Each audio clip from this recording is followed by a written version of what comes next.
നവരാത്രി 4-ാം ദിനത്തിൽ കൊട്ടാരക്കരയെ ഭക്തിസാന്ദ്രമാക്കി ഗണേശം.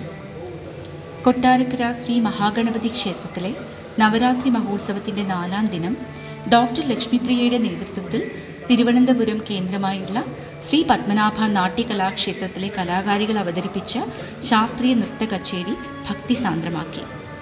ഗണപതി ഭഗവാനെ സ്തുതിച്ചുകൊണ്ട് രാഗമാലികയിൽ ആദി താളത്തിൽ ചിട്ടപ്പെടുത്തിയ കൃതിയിൽ ആരംഭിച്ച നൃത്തകച്ചേരിയിൽ ശാസ്ത്രീയ സംഗീതവും ഹിന്ദുസ്ഥാനി സംഗീതവും സമന്വയിപ്പിച്ച് ചിട്ടപ്പെടുത്തിയ ഗണേശം ആസ്വാദകർക്ക് നവ്യാനുഭവമായി.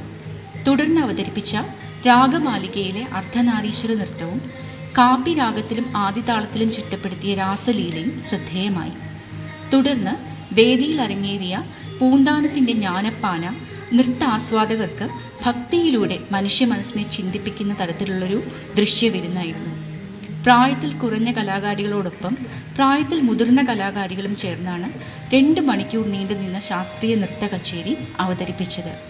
ശാസ്ത്രീയ നൃത്തത്തിൽ പുതുമകൾ പരീക്ഷിക്കുന്ന ഡോക്ടർ ലക്ഷ്മിപ്രിയയുടെ ശ്രീ പത്മനാഭ നാട്യകലാക്ഷേത്രത്തിൻ്റെ പഠന കേന്ദ്രങ്ങൾ തിരുവനന്തപുരത്ത് വഴുതക്കാടും ചാക്കയിലുമാണ് പ്രവർത്തിക്കുന്നത്.